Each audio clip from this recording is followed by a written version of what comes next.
Hi guys, this case is about interior JV teething problems of a manufacturing operation in China. Harvard Case Solution and Analysis.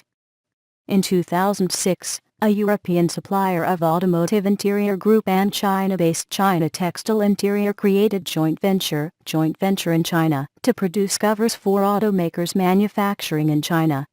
After a slow start, the joint venture has begun to provide order and move to break even.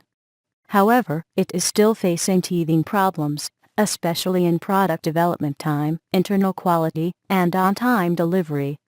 Although the interior of the joint venture were many of the processes that have been used by European parent company operating in a foreign environment, emerging market continues to cause problems for the joint venture. For more details you can visit www.TheCaseSolutions.com. Thanks for watching this video.